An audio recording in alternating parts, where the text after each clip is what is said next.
midday Monday, when the restrictions of Avelos of mourning lift, and I thought, oh, we could listen to music. And I called myself, it felt so weird to think that thought. Oh, we could listen to music. I barely have dried my cheeks. Didn't I care about everything I said yesterday? How can I care so deeply and yet be ready to pivot, feel comfort, and even joy?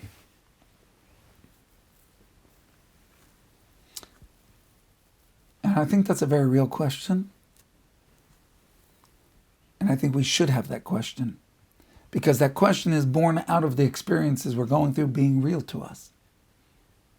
If they're real, then we have to answer that question, because it has to make sense. I think there are a number of ways of approaching it, but I just want to open up by sharing with you what occurred to me this year. And I thought, have you ever had one of those terrible days? Maybe you were with your spouse, or maybe with your best friend, and it was just one of those days that everything that could go wrong was going wrong. And you're there, and it's at bedtime, and one kid is screaming, and the other kid, you went on their bed, and then the bed collapsed under them, and so you're running around to try and get them, and the other kid all of a sudden realized they didn't eat supper. I never ate anything, and you're running around.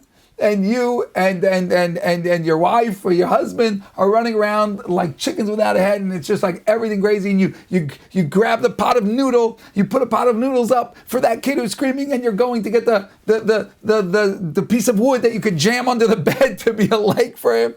And it's just been that crazy, crazy day. And as the two of you turn, she's got the noodles, you've got the leg, and the two of you bump into each other, and the leg goes flying, and the noodles go flying, and it spills all over the floor, and you both step on the squishy noodles, and boom!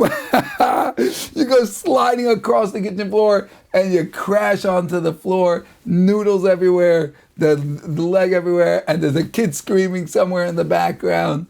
And man, oh man, is it a mess.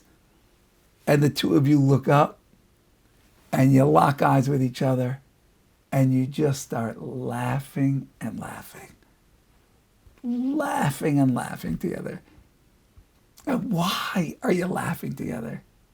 It's not because it's not a mess. It's a royal mess. It's a royal mess. But in that moment,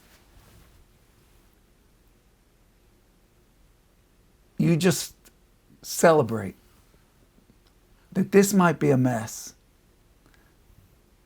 but boy, is it good to go through this mess with you.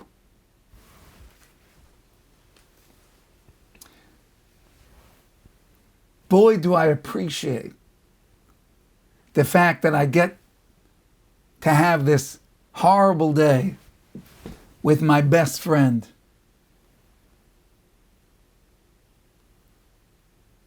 Or with my spouse, with somebody that I love very dearly. And in that connection, in that celebration of the fact that you're going through it together, you actually start laughing about it.